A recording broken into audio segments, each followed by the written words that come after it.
So in this presentation we are going to discuss about inductance, and topics to be covered are self-induction, self-inductance, mutual inductance, coefficient of coupling, dot convection, and conductively coupled coils. Let us define what is meant by inductance. So inductance is simply a property of a coil which opposes any change in current or rate of change of current through the coil or passing through the coil. Okay, and it is called self-inductance, or simply it is called as inductance, and the letter denoted for inductance is L. The element which possesses this property is called as inductor, and the unit of inductance is Henry.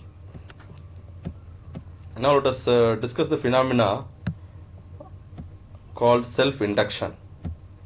Okay, what is self-induction? What is the principle behind this? Let us go to self-induction.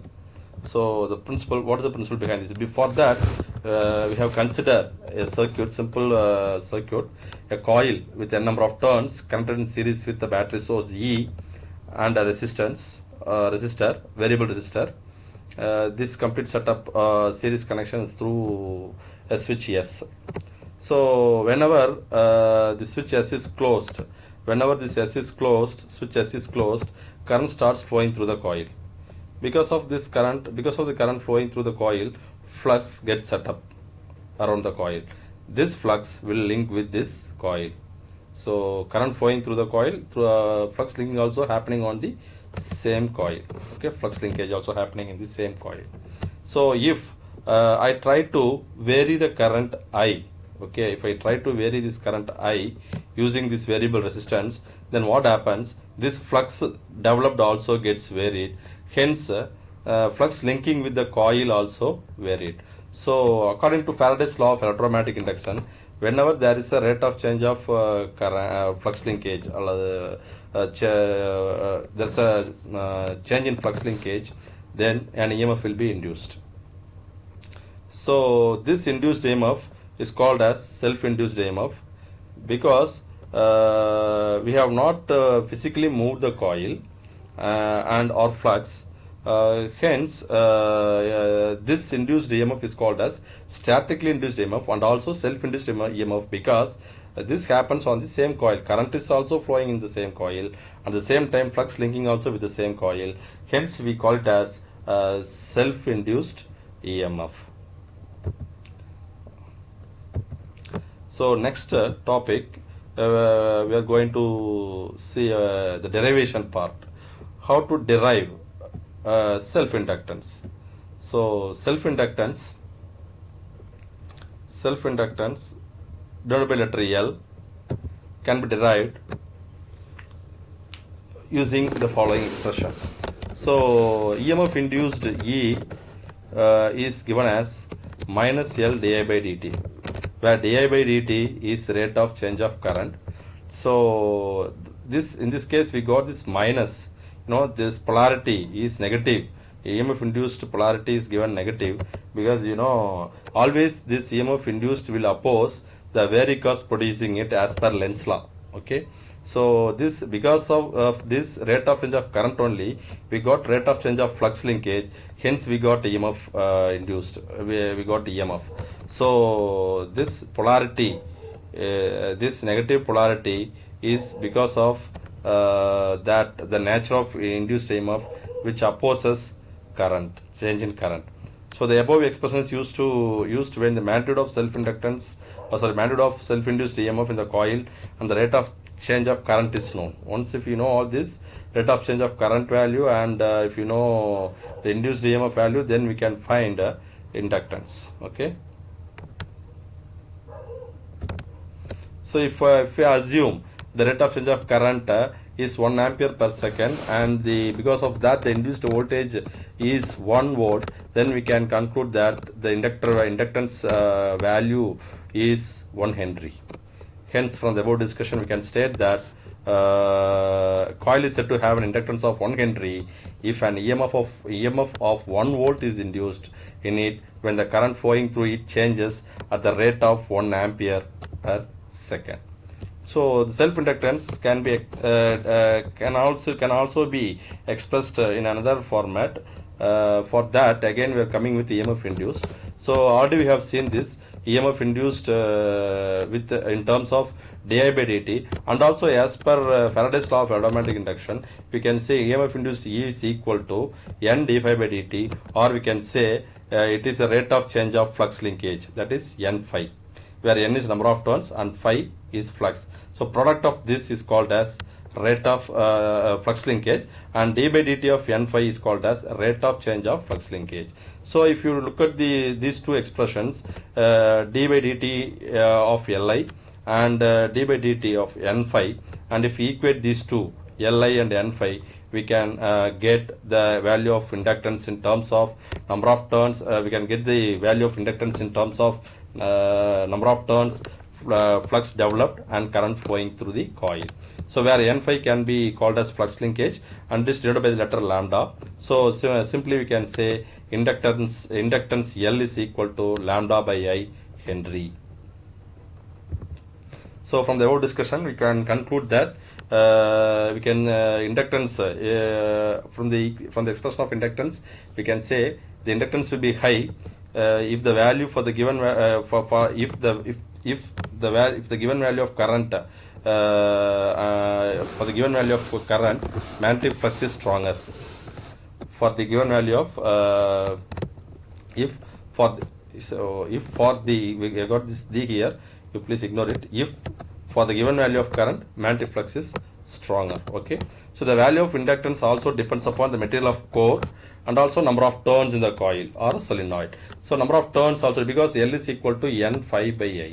So if number of turns is more, then inductance will be more. At the same time, we can say inductance value will be higher if you have a rate of change of current is less. Okay. So higher will be the value of inductance in Henry if the rate of the current will be lower. Okay. So this is all about self inductance.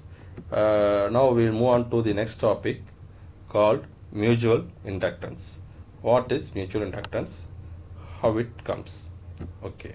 So mutual inductance, this mutual inductance comes into picture once if you have two coils or more than two coils nearby. Okay. So if you take self inductance, in that we discussed that self inductance happens in the same coil. If you have a coil, it is the ratio of flux leakage in a coil to the current in the same coil. But if you take mutual inductance, we got one or more coils, and if, for example, if we take two coils and current flowing through one coil will produce a flux EMF in the another coil. Because of that, you will have mutual inductance. Okay, we'll see it. So first we'll let us define it. What is mutual inductance? Mutual inductance is defined as the ability of varying current in one coil to produce an induced EMF in the another coil. That this in here it is called as mutually induced EMF. In the earlier case we discussed self inductance. There we said that self induced EMF. In this case it is mutually induced EMF in the coil. Okay. Okay. Mutual inductance also can be defined in another way as mutual inductance between two coils is defined as flux linkages of one circuit to the current in other circuit. Okay. So flux linkage of one circuit to the current in the other circuit. So let us now to derive it, let us discuss. Let us go to this diagram. You can see in this diagram you got two coils. One is called as coil 1 and another is coil 2. And once if I energize coil 1, you can see flux gets set up over the coil, around the coil. In this flux developed can be taken as phi 1, and so that this phi 1 is shared by coil 1. Some of the flux of this phi 1, total flux phi 1 will be linking with the coil 1 itself, and it is taken as phi 1, and some of the flux of phi 1 is linking with the coil 2 nearby, which is not energized. Okay, which is not energized. So that flux will be linking, some flux will be linking with coil 2. In this case it has given phi 2 instead of that you can make it note it down. It is phi 1 2. You keep it as phi 1 2. Okay. phi12. So that flux linking with this coil 2, hence according to Faraday's law of electromatic induction, we will get EMF induced E2. Okay, in this case. Similarly, if you consider the second case, in this case we are energizing coil 2. You can see here current I2. Current I2 is flowing through the coil 2, and so that flux gets set up in this coil. And because that flux can be taken as total flux developed because of I2 is taken as phi2, and phi22 is the sum of flux of phi2 linking with the same coil, that is coil 2, and some flux some part of flux of phi2 total flux developed you take that one here as phi21. Okay, phi21 linking with coil 1. So according to Faraday's law of electromatic induction, there will be EMF induced in this coil, coil 1, and it is taken as E1. Okay, so let us derive the expression for mutual inductance now. So from figure A in the previous slide, we can have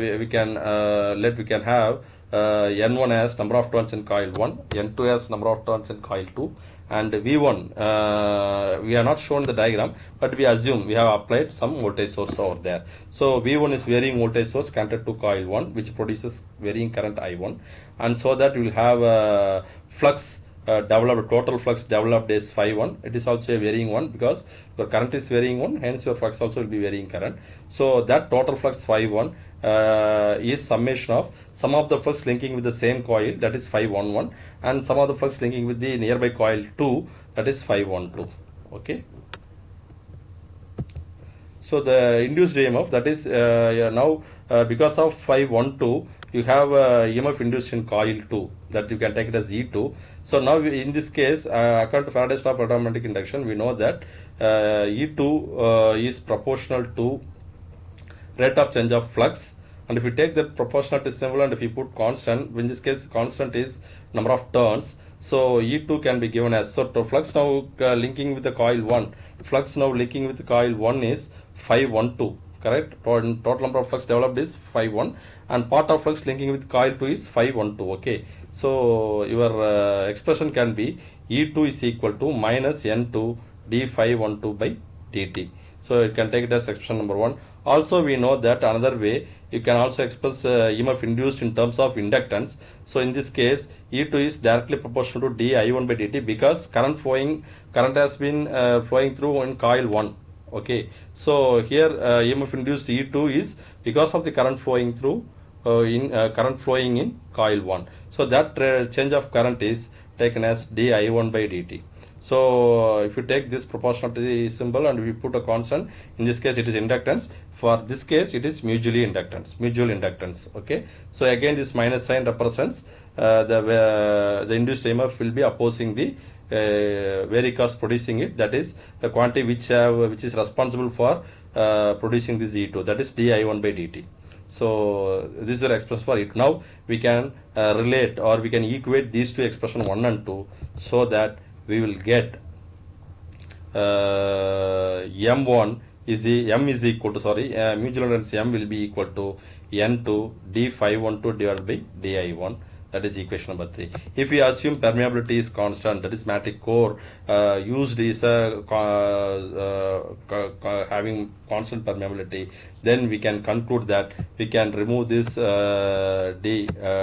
rate of change of, so that we can put M is equal to N2 phi12 divided by I1. So it is equation number 4. We can see here this is flux linkage in coil 2 and this is current in coil 1. So flux linkage in one circuit to the current in other circuit, that is called mutual inductance. We have to take flux linkage in one coil and we have to divide it by current in another coil. So that's what mutual inductance about. So the same way if you go for your second figure, there we are, in that case we have given input to coil 2, and so that we can assume we have given voltage source of V2, so that there is a changing current I2, and so that we obtain this flux, changing flux phi2, total flux phi2. So the total flux phi2 now is divided into two parts. Some part of your phi2 is used by your coil 2, and some part of your flux is linking with coil 1, that is taken as phi 21. So phi 22 is a part of total flux phi 2 linking with the coil 2, and some part of flux is linking with coil 1. Now this flux phi 21 will be linking with coil 1, so that EMF will be induced in coil 1. Can see, let us discuss that one here. So the induced EMF, called again mutual induced EMF, that happens in coil 1 due to flux phi 21. So in this case, now EMF induced is E1 in coil 1. So it is EMF induced is proportional to d phi 21 by dt, and if you take proportional symbol, then you can put equal to, so E1 is equal to minus N1 d phi 21 by dt. And similarly, the same expression E1 can be expressed in terms of current, rate of change of current. So E1 is directly proportional to di2 by dt, because now current is flowing through coil 2. Okay, so E1 is equal to minus M di2 by dt. So equating those two equations, we will get M is equal to N1 d phi 21 by di2. So if permeability is constant, then we can remove this d, and now we can have this rate of change of can be removed, and we can put it in constant value. So M is equal to N1 phi 21 by I2. You can see here N1 is number of turns in coil 1, and phi 21 is part of flux phi 2 linking with coil 1. So flux linkage in coil 1 divided by current in coil 2, current flowing through coil 2. So with this, we stop presentation, and we'll be continuing the remaining part of this inductance will be covered in the next video. Thank you.